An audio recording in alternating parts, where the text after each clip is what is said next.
Sono più forti i musulmani questa Ecco qua, eccoci qua, rientrati in studio, apriamo questa pagina dedicata, la apriamo parlando dell'estradizione, dunque Cesare Battisti rientra in Italia dopo 38 anni di latitanza e si chiude una vicenda veramente molto travagliata, che ha visto momenti anche, come dire, altalenanti, no?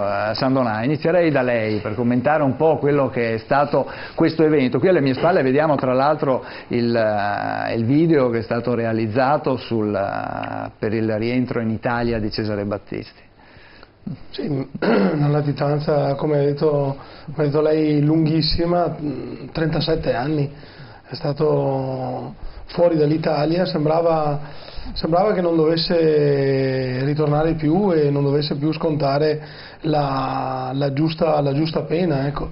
E tutto quello che si è levato attorno a Battisti è anche dovuto al fatto che lui ha rappresentato un simbolo praticamente per tutti i latitanti, per tutti i terroristi che abbiamo ancora fuori dal nostro paese, cioè un simbolo di come anche il nostro paese in un certo senso è stato anche umiliato dal punto di vista internazionale da qualche altro Stato. Ricordiamo che i primi ad ospitare Battisti e altri terroristi del nostro paese, terroristi in questo caso di sinistra, è stata la Francia con la cosiddetta dottrina Mitterrand, che è stata applicata nel corso degli anni e ha fornito rifugio non solo a terroristi ma anche a personalità, metto fra virgolette, anche controverse internazionali, per esempio anche Khomeini è stato per molti anni anche figure politiche, certo, rifugiato in Francia, poi ritornato in Iran. Abbiamo visto insomma cosa ha portato anche la figura di Khomeini, protetta diciamo per tanti anni dallo Stato francese.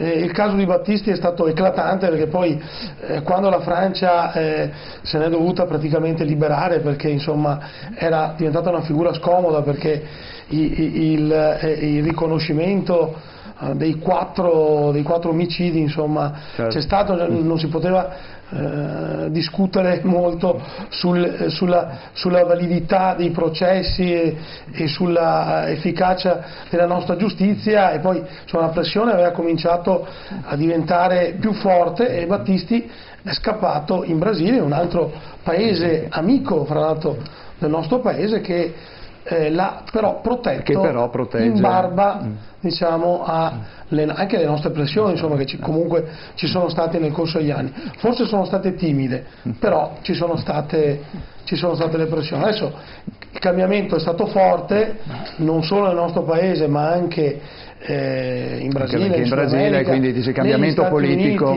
negli Stati Uniti. Guardiamo il mondo come sta cambiando, cioè il voto popolare, per esempio in Brasile ha premiato un candidato presidente che fino a qualche mese prima godeva di una piccola percentuale di consensi, quindi poi negli ultimi mesi insomma è cresciuto via via, e lì la linea è stata chiara fin dall'inizio. Perfino la Bolivia di Evo Morales, che è un presidente marcatamente di sinistra, insomma, che faceva parte di questo cartello anti-americano di sinistra. Certo, sembra che proprio appunto Morales non abbia accolto la richiesta, insomma, ecco, di tutela quindi tutta la reazione è dovuta a tutti questi anni di attesa, poi anche diciamo all'atteggiamento molto sfrontato, dobbiamo dire, anche da parte di Battisti, insomma, ricordiamo le sue interviste, la sua... Certo. E volevo sentire Pierluigi Granata cosa dice allora di questa estradizione, e soprattutto è perché è cambiata la politica o sono i tempi che sono cambiati? Allora, sicuramente nel caso specifico è perché l'ha cambiata la politica, perché dal punto di vista del diritto punitivo internazionale nei confronti di Battista non poteva essere applicato il mandato di cattura internazionale, perché lo prevedono le norme con cui è stato emanato, per cui era squisitamente una decisione di natura politica. Fortunatamente, a mio modesto avviso, è cambiato in Brasile. la tendenza politica, e questo ha fatto sì che l'estradizione avvenisse, se no non sarebbe mai avvenuta. Tant'è vero che gli altri rifugiati, gli altri terroristi che godono della protezione negli altri paesi del Sud America difficilmente verranno estradati allo stato attuale delle cose, perché come dicevo non si può emanare prima il mandato di cattura internazionale, 2 bisogna vedere se quei paesi, e qui insomma il professor Mazzola ci può dare ulteriori chiarimenti, se loro riconoscono il giudicato penale della Repubblica Italiana. Terza è una questione anche poi di prescrizioni, quindi ci sono parecchi problemi da questo punto di vista.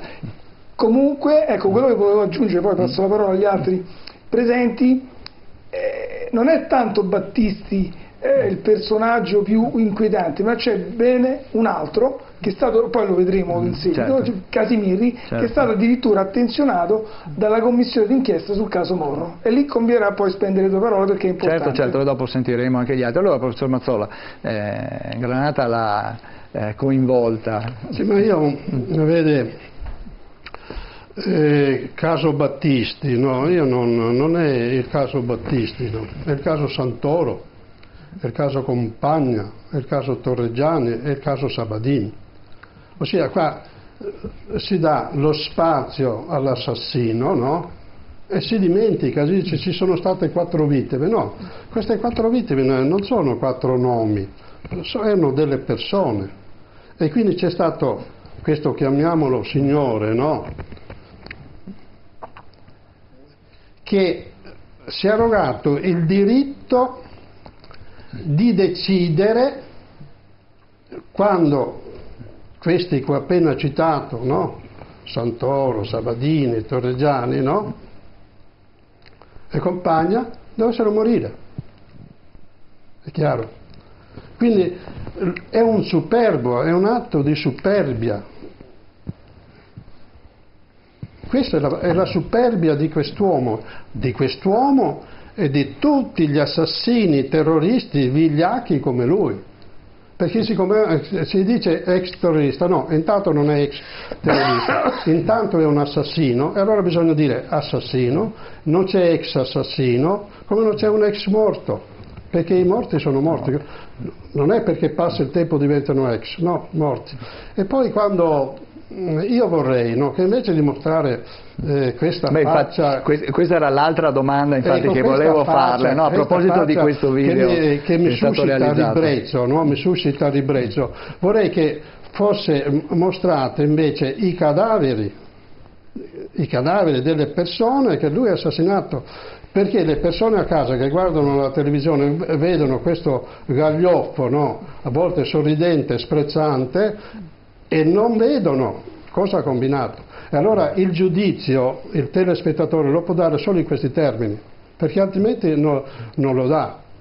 Ossia si fa un gran parlare delle riprese televisive, delle non riprese televisive, ma io voglio dire, no, che non è il primo caso questo di un ministro che va, perché nessuno si ricorda, per esempio forse pochi si ricordano che c'è stato Diliberto.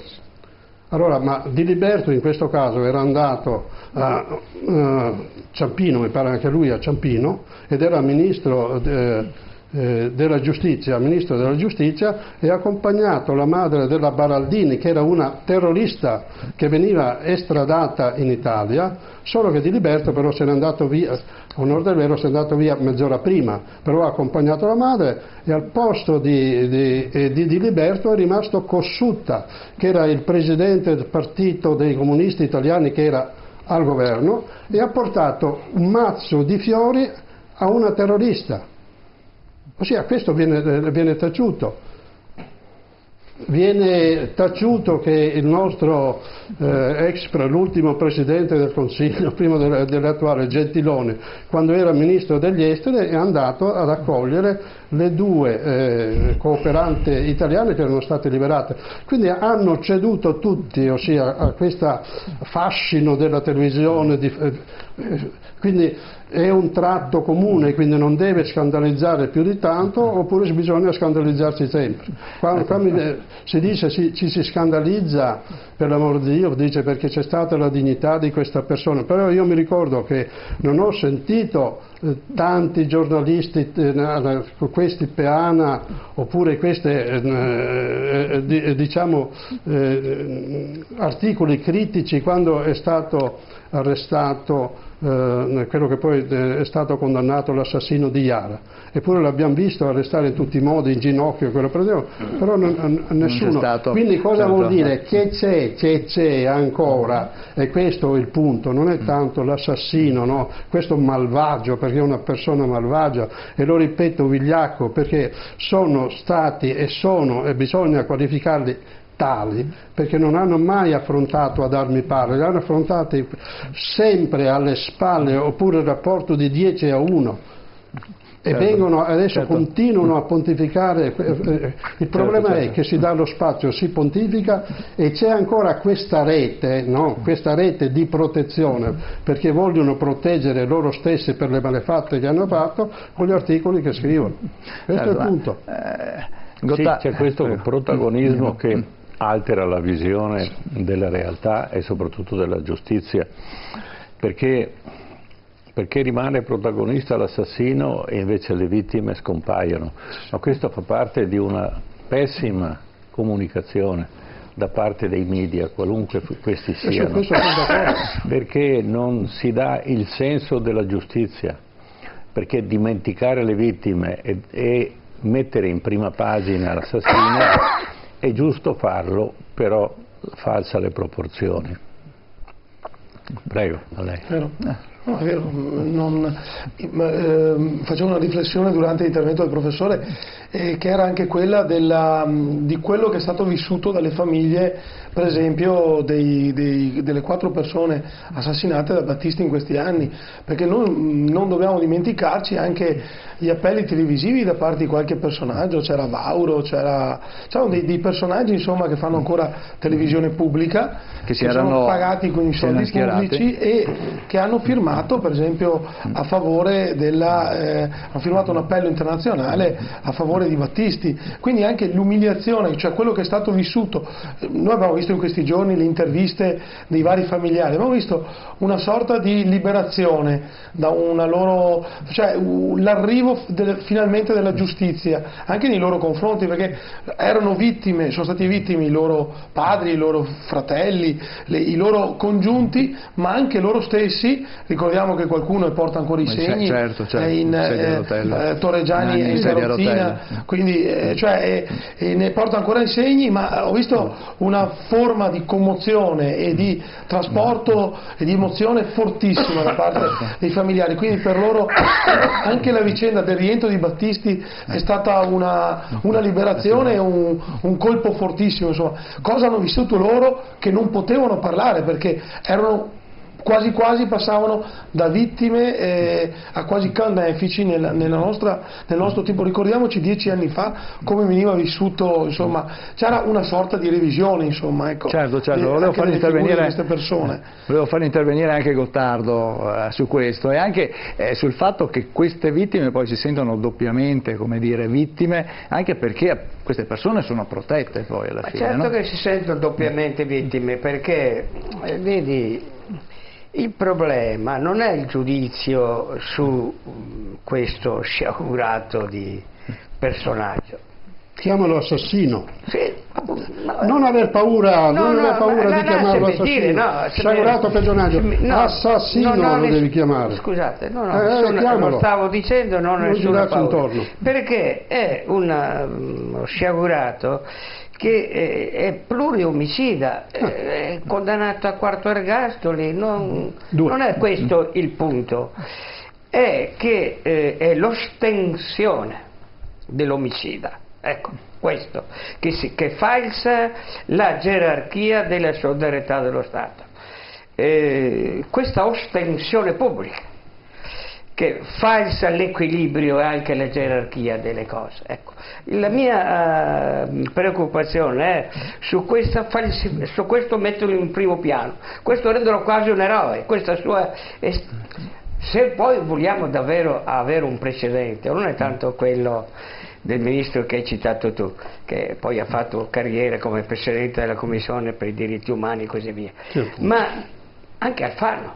Quando Alfano salta tutti i lavori della polizia, tutti i lavori della magistratura, che è lo Stato, il vero Stato, questo deve fare, non la rappresentazione, ma la giustizia, e dà l'annuncio per propaganda per sé di quella sciagurato mascalzone e assassino, perché adesso lo si può dire, è stato condannato, della povera ragazzina Gambirasio, e l'annuncio lo dà, lì non fa la ostensione, però era un'ostensione morale, l'annuncio lo dà il ministro, ma tu fai il ministro, la magistratura deve fare il suo ruolo di magistratura, il suo ruolo di polizia, cioè è questo tipo di retorica eccessiva che disturba. Ecco, non c'è un problema di moralizzazione, ma proprio di equilibrio. Mi sembra in mente quando vedevi questo sciagurato, perché dire assassino è ancora poco, che è uno che poi scopre la politica in ritardo, nasce assassino, lui si radicalizza in prigione. In prigione ci dà una copertura politica agli omicidi e agli attentati che faceva. Sono personaggi da sotto società, quindi l'esibizione, l'ostensione, dandogli un ruolo da terrorista a un personaggio che è pluriomicida e ergastolano, mi sembra sbagliato. Doveva fare come si è fatto la giustizia, la fa la magistratura che ha lavorato bene, tutti gli organi dello Stato, a cominciare dal Ministero degli Esteri, perché lì non l'ha mica consegnato Bolsonaro, l'ha consegnato Morales, perché Bolsonaro non l'avrebbe mai consegnato, perché la Costituzione non glielo permetteva. E hanno trovato questo escamotage di farlo andare dall'altra parte in Bolivia, perché lì la Costituzione hanno cambiato il regime giuridico allo stato delle cose, non essendoci l'ergastolo, la Costituzione brasiliana non prevede l'ergastolo, non avrebbero potuto, e quindi non lo avrebbero rilasciato. Ma è un lavoro, allora è un lavoro sottile e fortissimo fatto dalla Polizia Internazionale, fatto dal Ministero degli Esteri, hanno trovato ma senza andare a fare qua. Sì. Ecco, sono cose delicate, perché lo Stato ha il dovere di togliere la libertà, ha il dovere. Certo. Rispetto a un assassino, ma anche il dovere di non trasformare un assassino in una vittima. Questa è una parte di opinione, il cercare di trasformare un pluriomicidio in una vittima attraverso l'ostensione è un errore nel comportamento politico. In questo senso apri un tema nuovo, cioè quando la politica approfitta di queste situazioni per darsi diventa retorica, è la retorica politica di sacralità. Fai il ministro, non il poliziotto, il magistrato. Ma scusatemi, perché la realtà è così, è un lavoro di un decennio, questi qui lo pedinavano, per fortuna, dalla mattina alla sera, l'hanno fatto scappare, se si può usare la parola scappare, in Bolivia per poterlo prendere, se no non lo prendevano, ma nel silenzio più totale e assoluto, talmente silenzio che anche adesso che l'hanno fatto l'operazione riuscita la negano, perché ci sono altri 50 più o meno simili a questi in giro per il mondo. Adesso sentiamo quali sono. Altri 50, e se cominciamo a fare i qua era qua, non li prendiamo mica, sapete. Certo. Abbiamo un telespettatore che vuole intervenire, abbiamo il signor Antonio. Buonasera signor Antonio. Buonasera dottor Pivellato, buonasera. Lei è il signor Antonio da Roma? Sì, buonasera, no, vi seguo sempre, però quando posso vi seguo, però vi faccio gli auguri, tanti auguri, comunque vi seguo sempre, diciamo, quando posso. Grazie, prego, la sua domanda. Sì, guardi, è un intervento, è anche forse una domanda, forse è un po' fuori, cioè, è nell'ambito dell'argomento, però probabilmente non sarete d'accordo con me, probabilmente, mi scuso se metto le mani davanti, però è solo per specificare che sono ben conscio che non avrò probabilmente il favore insomma, di coloro che mi stanno ascoltando, però mi piacerebbe forse in un altro paese che lo stesso dibattito, la stessa diciamo, come si dice, la stessa passione, al di là delle posizioni che sono all'interno dello stesso dibattito, si aprisse finalmente, se si potesse anche mettere al centro dell'attenzione la necessità di catturare mafiosi del calibro di Matteo Messina Denaro. Cioè io quello che dico, che noto, che su certi argomenti come questi, sulla cattura di questi personaggi qua, non ne parla nessuno. Io dico semplicemente e concludo una cosa: il video che ha fatto non è un attacco politico, è solo è una riflessione.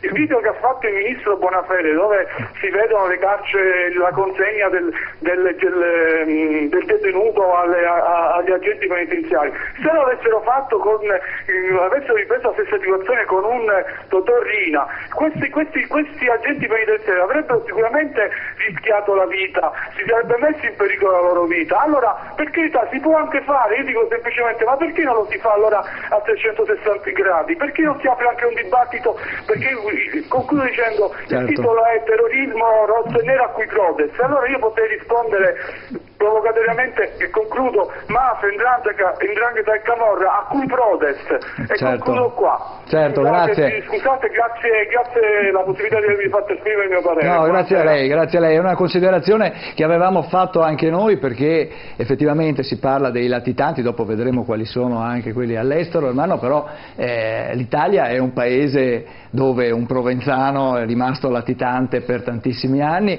Matteo Messina Denaro ancora adesso. Siamo alla... Allora, la Sicilia sembra che sia grande come gli Stati Uniti. C'era un certo Totò Riina che abitava in centro di Palermo e nessuno riusciva a vederlo, portava i figli a scuola, no? E faceva le cose che faceva tutti i giorni, no? E nessuno è riuscito a vederlo. Evidentemente è uno dei casi di trasparenza totale, no? Perché la politica in quel momento non aveva nessuna intenzione, né voglia, né tempo di farlo, ma anche la magistratura, io ritengo, perché se due magistrati da soli sono riusciti a piantare un maxi processo con 140 imputati, una cosa mostruosa, che gli stessi americani sconsigliavano, mette in piedi un processo che potrebbe rischiare di essere invalidato perché è troppo complicato, ci metti dentro di tutti, ma questi ce l'hanno fatta, e tutti gli altri 50-100 magistrati che ci sono, non so quanti sono a Palermo, in Sicilia, eccetera. Cioè, se due hanno fatto quello che hanno fatto, gli altri che ci stanno a fare? Peraltro magistrati che appartenevano a quel maxi processo, che hanno avuto esperienza in quelle indagini, però improvvisamente si sono eclissati. Evidentemente non tutti hanno la voglia di essere eroi, ma se si fa massa, allora non è più l'individuo da perseguitare, ma è il sistema, e il sistema è molto più difficile da colpire. E allora è quello che io vorrei rispondere al nostro telespettatore, che ormai sono 10 anni che ci segue. Signor Antonio, sì. Veramente lo Stato, perché intanto lo Stato non esiste, lo Stato siamo noi, sono i magistrati, sono i politici, lo Stato è quello che i cittadini sono e la cultura che abbiamo. Questo è lo Stato. Che ci siamo creati delle regole, delle leggi e dobbiamo rispettarle, questa è un'altra cosa. Ma poi c'è anche la volontà individuale, la forza individuale di cercare di farla applicare, perché nessuno mi può condannare se arrivo tardi alla mattina in tribunale o se non ce la metto proprio tutta, perché? Perché dobbiamo, la politica prima di tutto, perché è la nostra rappresentanza, non sono un'entità esterna. È finita l'epoca dei partiti, la politica o si individua con il cittadino oppure sparisce, ed sono le ultime elezioni che sono state in Italia e sono le giacche gialle in Francia e tutte quelle che si stanno ampliando in tutta Europa. In tutti gli stati europei la politica non corrisponde più, i cittadini si sono accorti di non essere sufficientemente rappresentati e allora devono rendere conto. È la stessa cosa che succede in questo caso. La politica non può solo chiudere gli occhi oppure intervenire a livello internazionale, perché questo delinquente non è che aveva per stare in Brasile, per stare in Francia, per stare in altri paesi dove è fuggito, non poteva essere lui da solo ad essere così bravo per potersi nascondere o quantomeno diventare intoccabile. È vero quello che dice Settimo Gottardo, sono decaduti determinati termini, però diciamo che se c'è la volontà le cose si risolvono. Certo. Sicuramente è questione di volontà. Prego. Sicuramente è questione di volontà, tant'è vero che nell'intervista riportata sulla Repubblica di qualche giorno fa i francesi hanno detto: attenzione, voi mandate pure le richieste di estradizione, ma le valuteremo attentamente, caso per caso, aggiungendo testuali parole, mi sono portato al seguito anche l'articolo, anche dal punto di vista politico. Quindi significa che se la Francia non convalida la richiesta di estradizione o adduce delle motivazioni per non rispondere all'estradizione, questi rimarranno in Francia. Ma già non l'hanno detto, questa è una questione politica, perché chi si è espresso è il portavoce del Ministero della Giustizia. Quindi è una questione esclusivamente politica e qui purtroppo non c'entra nulla nei magistrati e né nella polizia, se non c'è la volontà politica. Questo che è grave. Per Ma cui, non è solo, è opportunità politica da parte dei francesi, cioè l'allevare le vipere può essere vantaggioso. Abbiamo visto con Khomeini, l'abbiamo visto anche con Pertini, perché Pertini si è rifugiato in Francia e poi è tornato in Italia. Quindi i francesi in questa operazione non è che difendono i buoni e i cattivi, hanno una visione lungimirante. Prima o dopo mi potrebbe servire, se non mi serve lo lascio andare, o se non rompe le scatole non gli faccio niente. Questa è la politica francese. Ma mi domando, siamo in Europa? Prego, Gottardo. No, io parlo di cose precise, nel senso, guardate, ne voglio dire due, perché le cose che avete detto adesso sono cose serie che devono preoccupare. La prima, il Presidente Mattarella non è di grandi parole, ma quando dice ce ne sono, bisogna prenderli tutti, li conosco, questa cinquantina di terroristi di destra e di sinistra, se queste parole si conoscono, ancora possono, sanno esattamente dove sono, cosa mangiano la mattina, quello che è in Giappone, quello che sanno esattamente. Quindi quando lancia questo messaggio e dice guardate che ce ne sono 50, uno che è stato ministro, che è il Presidente della Repubblica, queste cose le sa. E quindi lancia dei messaggi precisi, perché vedete, dietro al terrorismo in particolare, io ritengo anche dietro alla mafia, ma dietro al terrorismo in particolare di qualsiasi matrice venga, e dietro quelli che usano le armi, quando ci sono armi, quando si spara, dietro c'è sempre profumo di statualità. Gli stati hanno il monopolio delle armi, riconoscono l'esplosivo anche di che tipo è l'ultimo esplosivo più raro. Allora, quello che viene usato magari per pescare di frodo nei mari delle Malaysia, ma lo individuano. E quindi dietro c'è sempre, io ho imparato anche a mie spese, a sapere che quando ci sono queste cose qui c'è sempre una statualità, non lo Stato italiano, no, non siamo mica il mondo noi. C'è sempre una statualità e che quindi anche su queste lunghe latitanze c'è sempre un gioco di politica statuale. Come dicevano i generali brasiliani, a spostarsi e sopravvivere, che hanno inventato molte cose, dice bisogna destabilizzare per stabilizzare. Una lunga stagione di terrorismo in Italia, questo è il significato vero, destabilizziamo. Sì, quindi il dato politico, il primo è da prendere, perché se non si prende per le corna il dato politico...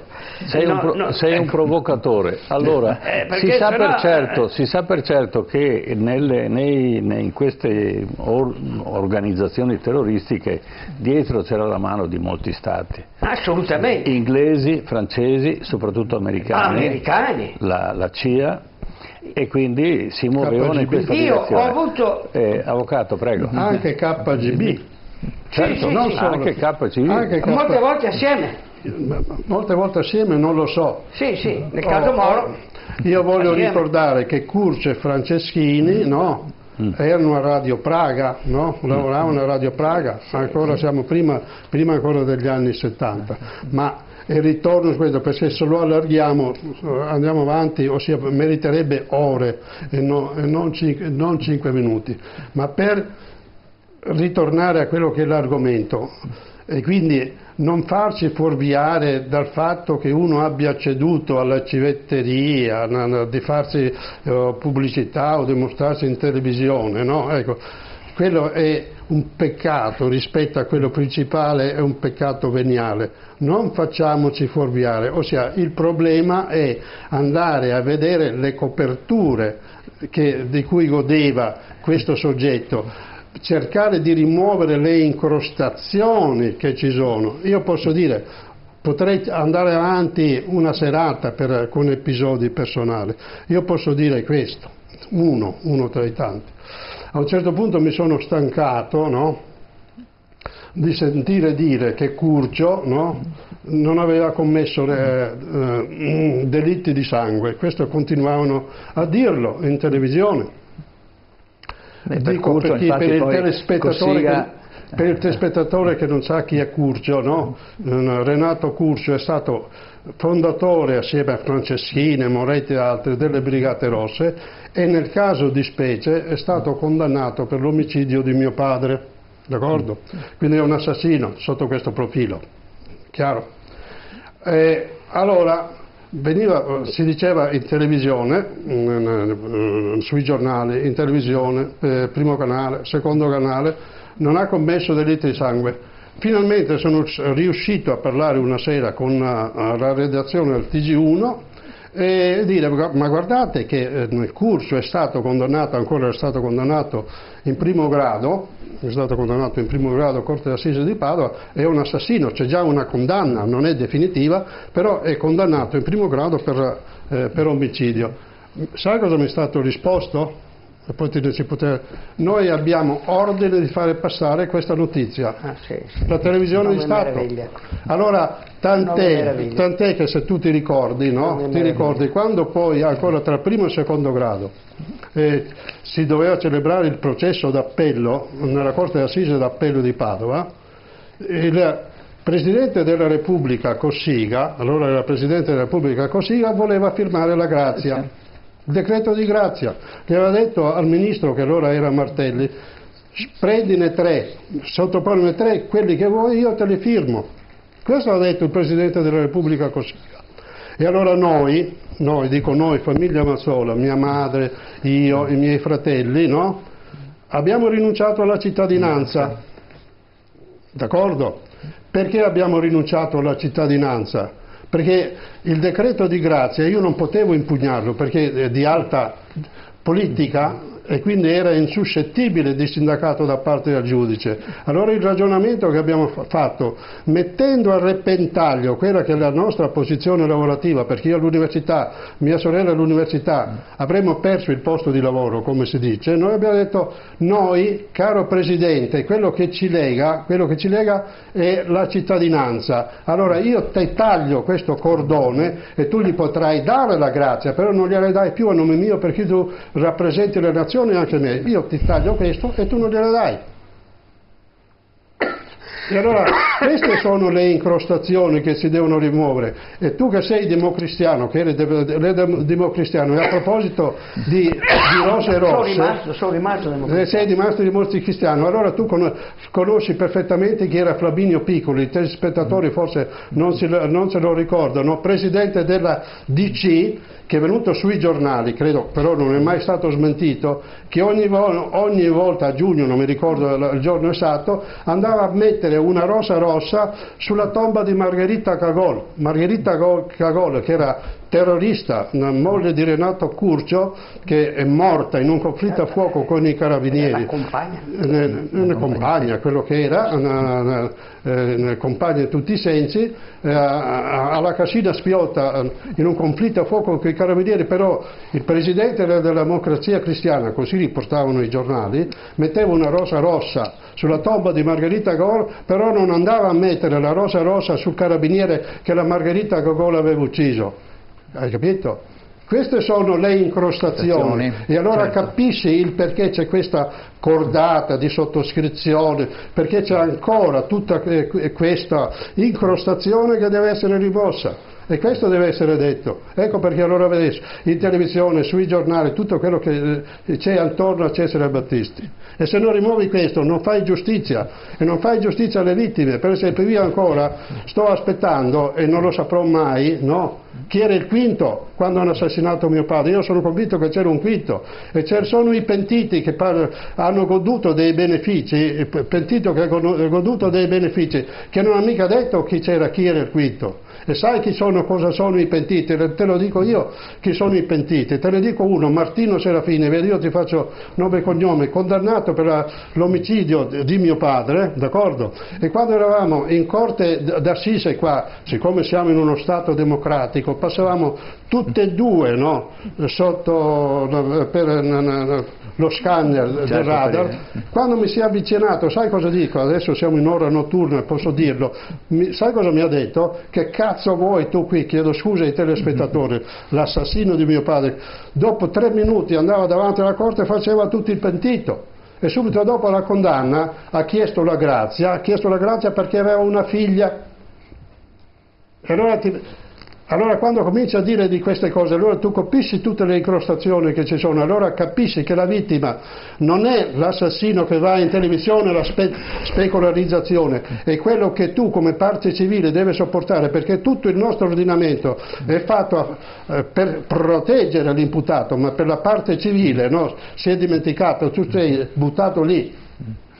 Certo, questo è il punto. E allora vorrei sentirti dire questo, non dire la specularizzazione, vai al cuore dei problemi, non sui contorni. Sono d'accordo su quello che dici totalmente, proprio per questo mi dà fastidio la retorica politica, perché non svolge la funzione che deve svolgere, che è quella di risalire alle omertà e alle responsabilità politiche. Io ho avuto occasione di essere avvicinato alla mia funzione di sindaco, poi si rivolgevano le cose più disparate, di terroristi, omicidi,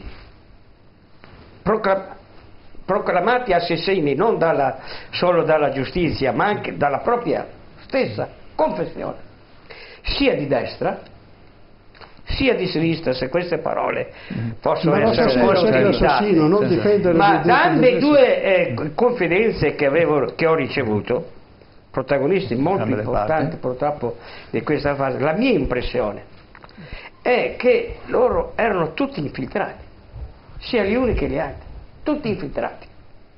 C'era uno in particolare che ha fatto un omicidio aberrante a Milano, poi mi viene presentato qui attraverso CL durante un momento in cui lo lasciavano un po' libero, forse per capire anche che collegamenti aveva, quindi io rispetto la polizia, quello che faceva, ma mi viene avanti e dico: ma non c'avevi una fidanzata, si chiamava Caterina questa fidanzata, il nome lo posso dire, ma sì, è stata con me in prigione. Come nella stessa cella? Ma non ci sono i carceri separati. A un certo punto sta Caterina a un certo punto sparisse, va in Brasile.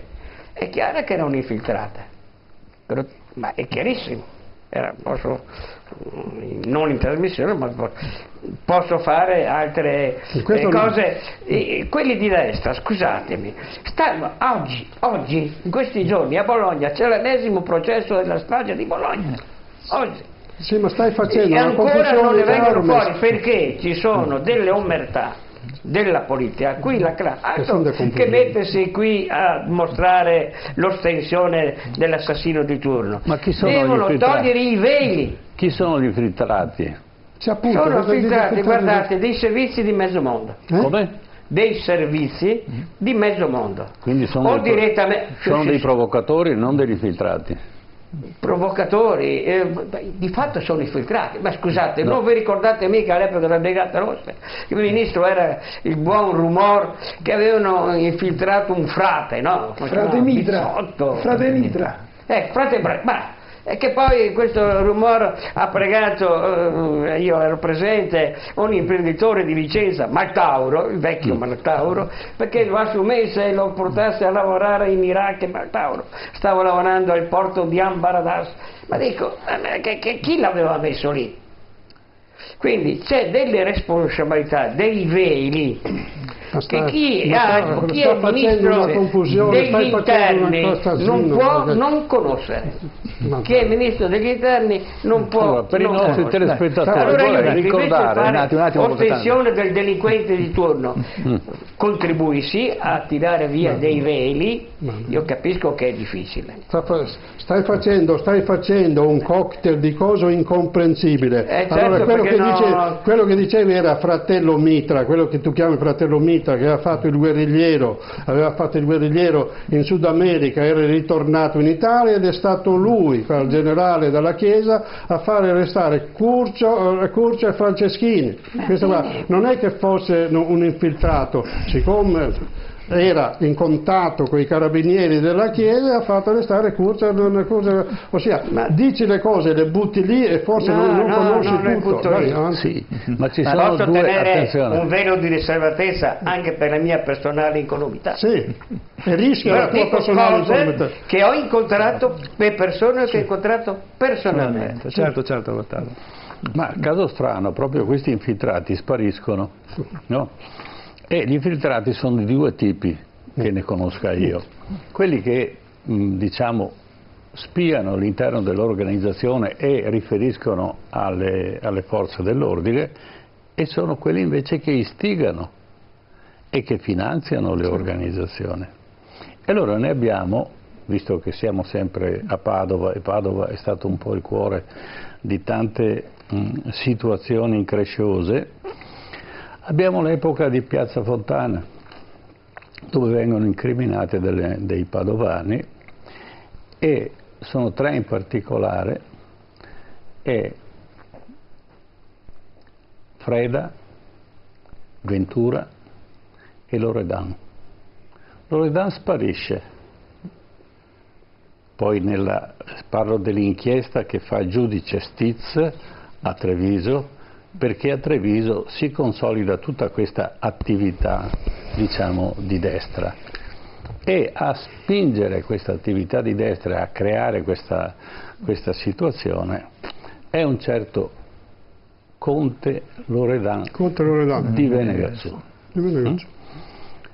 Successivamente, quando lui poi scappa nel 72-73, scappa in Sud America, trovano, ristrutturando la casa, depositi di armi, e si pensa che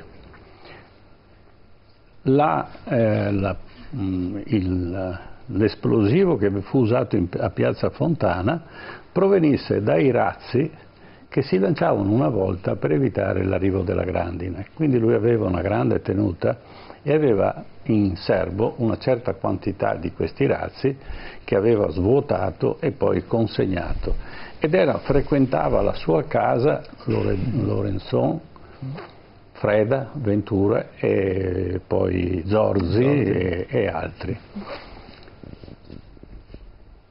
Questa assenza totale di questo provocatore, questa sparizione di questo provocatore improvvisamente, e la evaporazione di degli altri partecipanti tipo Zorzi è una cosa che appartiene diciamo, alla tradizione italiana. Zorzi attualmente si trova in Giappone. Quando fu chiesta è cittadino giapponese adesso. Ed è cittadino giapponese a tutti gli effetti, e quando fu chiesta il rimpatrio per poterlo processare, eccetera, il Giappone si oppose. Ma quanta forza ci mise lo Stato italiano per riavere questi personaggi? Perché se effettivamente vuole, lo Stato può puntare a ricattare lo Stato che è renitente al rimpatrio e quindi condizionare. Se invece è una mera richiesta formale alla quale si risponde tranquillamente, non è possibile, e si risponde dopo 5 anni, decorsi i termini e tutto il resto, allora le cose diventano serie. Vuol dire che lo Stato non esiste, o lo Stato è in funzione della politica. Secondo me quello che ho detto, quando si rimuovono le incrostazioni, perché se non si rimuovono queste incrostazioni, perché quando qualcuno che ancora ovviamente è negli apparati dello Stato, nei gangli, si sente in pericolo, farà di tutto per assecondare formalmente il Presidente della Repubblica, o sostanzialmente per non fare nulla. E quindi o rimuovi queste, sei in grado di incidere su queste incrostazioni, oppure forse lo sapranno non neanche i miei figli, o forse i miei nipoti, se ne avrò le cose.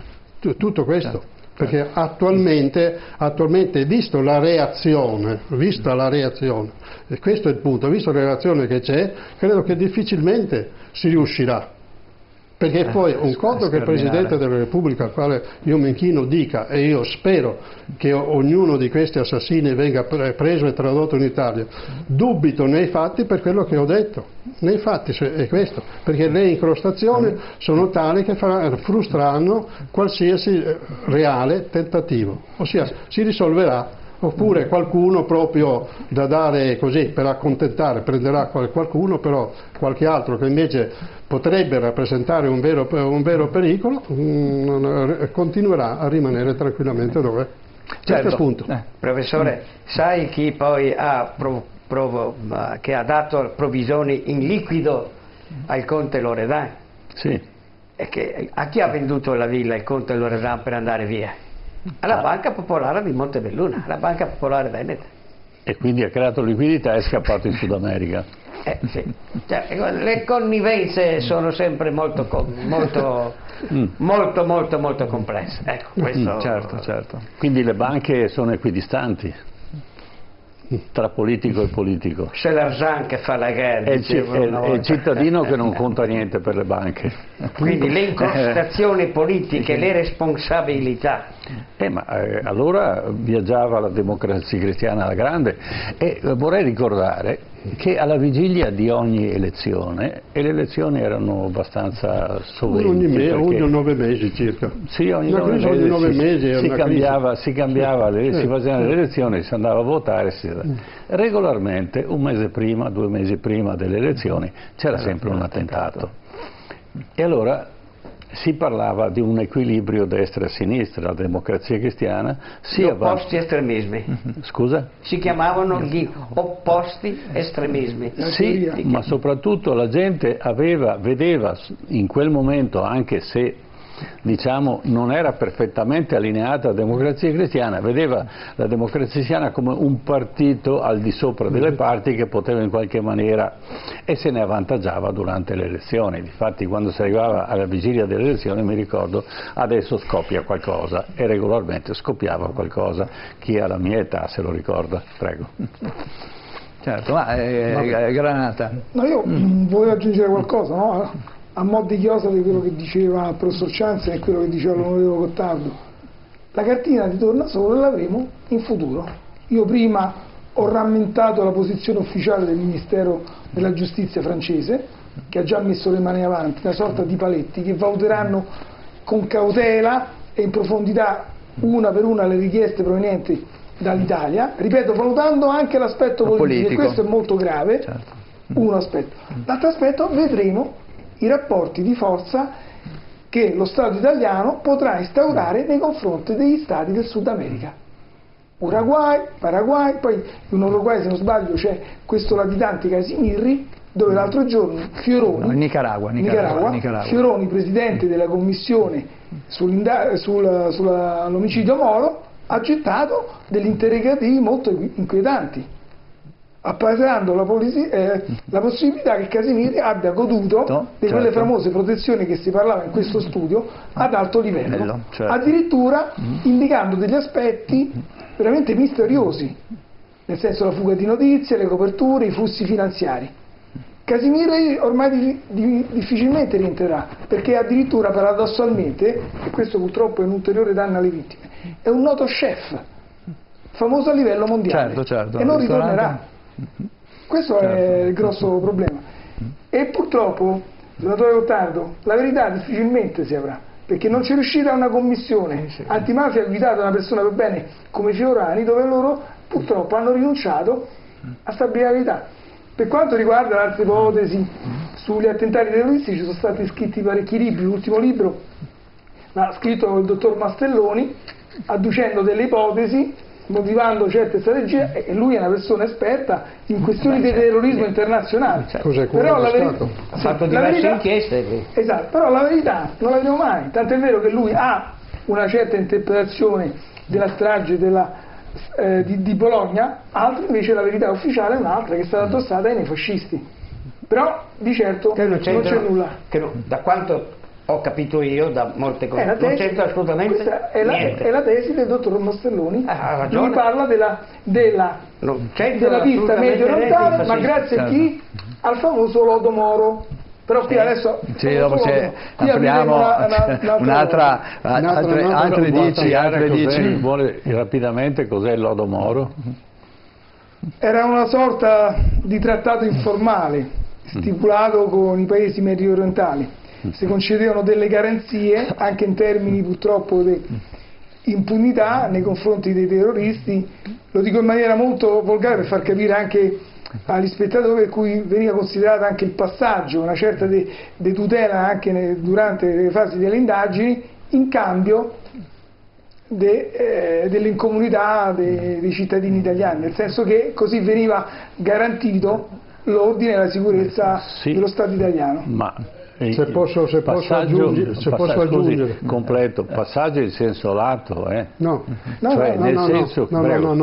passaggio in senso lato, se posso aggiungere, tutto questo per esempio aveva a che fare con i terroristi dell'Elal, quelli che erano stati presi, terroristi palestinesi che erano stati presi mentre volevano buttare giù a Fiumicino un aereo di linea dell'Elal. Sono stati presi e poi sono stati portati, liberati,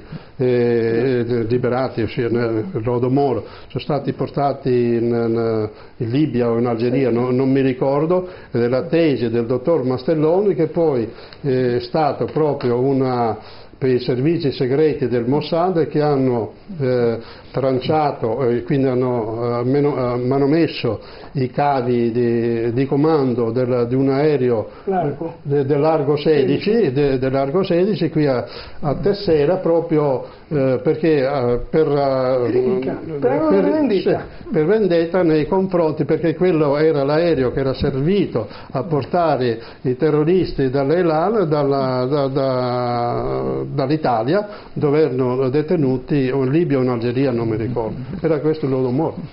Quindi la copertura di cui abbozzava il senatore Gottardo, no? La copertura politica, la statualità che lei diceva. Allora vi faccio un altro riferimento. Scusa se ho perché il lodo Moro esiste ancora, Sì, certo, esiste ed è una delle forme. È una delle forme ai cittadini. Lo dico a me stesso, ecco. Ci sono altri accordi che cui non conosciamo. Di fatto funziona ancora. Allora vi racconto faccio memoria di un'altra tragedia, che è quella di Ustica. La tragedia di Ustica nasce proprio per questo trattato, perché lo Stato libico poteva far passare sullo Stato italiano gli aerei che andavano a essere regolarmente manutenzionati nei paesi dell'est, perché la Libia aveva MiG e quindi aveva necessità di far manutenzione e non era in grado di farlo in patria. Nel rientro di 2 MiG, dove uno di questi c'era anche Gheddafi, viene intercettato e l'Italia gli apre il passaggio. I francesi dalla Corsica e poi gli americani con la portaerei cercano di intercettare i 2 MiG, uno cade nell'Aspromonte e l'altro prosegue a bassa quota e arriva in Libia e Gheddafi si salva per l'ennesima volta. Ma non sarà sempre così. Sì, ma vedi, professore, e questo è il trattato Moro. Proprio per questo motivo, dove ci sono delle responsabilità indicibili e inconfessabili, pensare che tutto sia risolto con l'ostensione di un assassino brutale, non è così. È un modo per tenere ancora nascosto le vere responsabilità. Questo è il punto vero. Poi finita la cosa, ti voglio dire in confidenza alcune cose. Te l'ho detto, una cosa molto rapida. Ecco, giusto per chiusura, no? Abbiamo noi un altro problema qui in Veneto di estradizione, che stasera non se ne è parlato. La richiesta di estradizione a carico di Deste, un sodale della famosa banda Maniero, e lì addirittura i difensori di destra hanno detto che ci sono grossi problemi dal punto di vista procedurale, quindi non si sa se lo Stato italiano riuscirà a far estradare questo sodale, che è stato condannato per traffico dalla Croazia. Sì, quindi neanche nell'ambito del sistema europeo, e quindi noi avremo grossi problemi dal punto di vista della procedura. Non si capisce il fenomeno Maniera della banda, mica erano solo 4 delinquenti qui del Brenta, nell'ambito della guerra dei Balcani, il traffico di armi. Certo, però parlando di servizi, di interferenze, di incrostazioni, Sant'Onà, qui noi torniamo a dimenticarci delle vittime, che invece sono il punto importante, perché tutto quello che è avvenuto, diciamo così, negli anni di piombo è costato a tante vite umane. Sì. Ma l'abbiamo visto, l'abbiamo ricordato prima, è stata una sorta di rivincita, per esempio, per i familiari di coloro che sono caduti sotto i colpi, diciamo, di Battisti, e coloro che erano i complici anche in quegli omicidi, no? Ho visto una sorta di fortissima, avevo visto anche un risveglio un po' dell'opinione pubblica anche italiana, insomma, che era un po' intorpidita da queste vicende. Io ho visto passare delle cose sulla televisione pubblica qualche anno fa nei riguardi quindi in questo che si diceva anche prima, insomma, in questa sorta di rovesciamento di ruoli anche, no? La vittima che diventa così innocente, e cioè la vittima che diventa colpevole quasi, il colpevole, e il colpevole invece l'omicida, che addirittura si mettono a scrivere libri, in qualche caso diventano famosi, diventano anche milionari, cioè ricordiamo dei casi di cronaca nera degli ultimi anni nel nostro paese, cioè quello che è successo a Perugia, casi particolarmente efferati. Queste persone sono diventate in patria, hanno fatto qualche mese, qualche anno di carcere, sono diventati ricchi, e dopo aver commesso degli omicidi anche efferati sono diventati personaggi televisivi, vengono pagati profumatamente per essere ospitati. E forse è questo che indigna, vero Mazzola, che bisogna cambiare. Bisogna cambiare. Adesso io voglio, perché siamo a 2 mesi fa, non so, forse 2 mesi fa, c'è un sindaco della provincia di Foggia, che vuole consegnare una pergamena per attestato di aver partecipato alla residenza, una pergamena dell'Ampi, non so, a Renato Curcio. Siamo 2 mesi fa. esibizionismo malato questo. Non è esibizionismo malato, ma questo qua significa che ormai l'Italia è malata. Allora quando dico queste incrostazioni che favoriscono questo pensiero, o l'incidio o no. Siamo a 2 mesi fa, poi l'Ampi per amor di Dio ha ritirato tutto, dice noi non c'entriamo niente, quindi non gliel'hanno dato più la pergamena, ma quando tu pensi, sindaco, di dare una pergamena, un riconoscimento pubblico, con cerimonia pubblica, a Curcio, Renato Curcio, condannato per omicidio, fondatore delle Brigate Rosse, ma te ne posso raccontare un altro e poi chiudo perché altrimenti prego tutta la serata. No. Un ministro della Repubblica, quando parliamo di ministro, che è Ferrero, che a questo punto in questi giorni si è scagliato, ha detto la sua, aveva nominato consulente del ministero, uno dei tanti ministeri d'Italia, Susanna Ronconi, d'accordo? Allora Susanna Ronconi non poteva, ancora Susanna Ronconi è una delle assassine condannate per l'omicidio di mio padre, quindi condannato come pena accessoria alla interdizione dei pubblici uffici, d'accordo? Lui nonostante questo dice che aveva pagato il suo debito con la giustizia, no? E quindi la nomina. Allora io ho dovuto denunciare al Tribunale dei Ministri il ministro Ferrero ha annullato la nomina. Sul Mattino di Padova viene fuori che io sono un vendicativo. Ma ti pare che questo sia il modo di procedere? Allora io sono un vendicativo che ho cercato di far rispettare la legge. Incredibile questa cosa, incredibile. Questo è. Certo. Sì, bisogna dare atto che c'è qualcosa che non funziona. No, non funziona nulla. E soprattutto perché ormai diciamo che certe forme di partitismo sono finite e chi ha voglia di ripescarle credo che fa solo danni. Si dà dei populisti a questo governo e non sto proteggendo il governo, ma credo che siano persone che non si allineano con le lobby politiche e finanziarie che ci sono e che hanno ereditato la politica degli anni scorsi. E quindi vengono tacciati di incapacità per renderli meno credibili, e io invece credo che siano uno stimolo perché l'opposizione si organizzi per fare delle proposte e non solo delle critiche, ma anche delle proposte. Tu come politico cosa ne dici, Settimo? Settimo, a te la parola.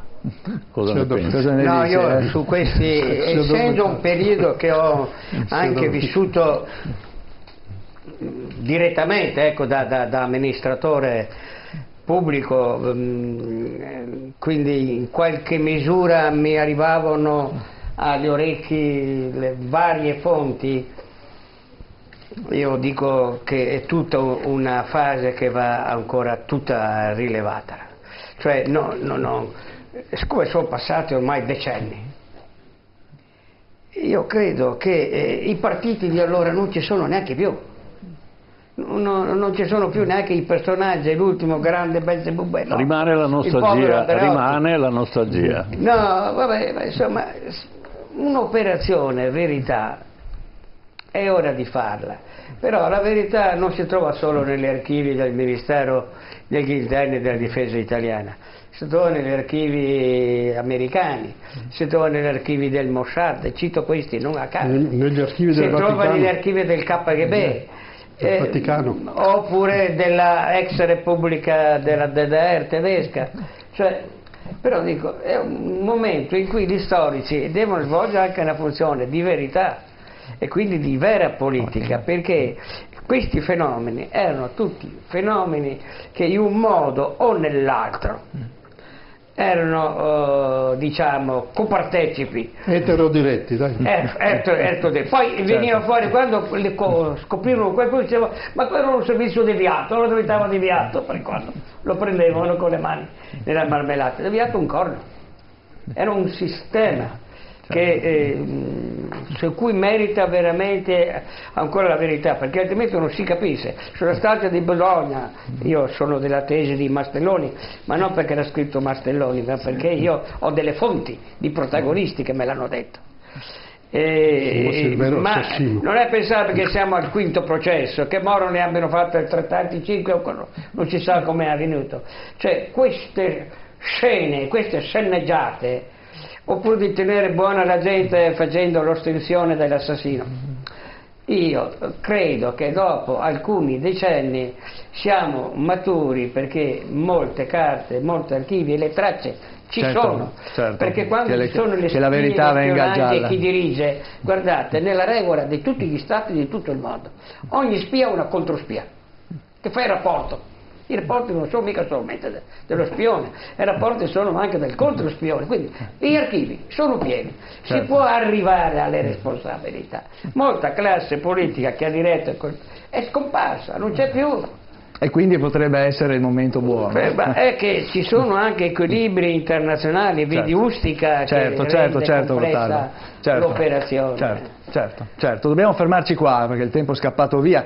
Io ringrazio per essere stati con noi Pierluigi Granata, grazie della presenza, grazie a Piero Mazzola, professor Mazzola, grazie al consigliere Luciano Sandonà e grazie a Settimo Gottardo per essere stati con noi. Adesso un breve break pubblicitario, ma torniamo subito con la nostra rubrica Memento. Questa sera torneremo a parlare dell'ospedale di Padova, ma parleremo anche di viabilità e di infrastrutture. Facciamo tra poco, dopo la pubblicità.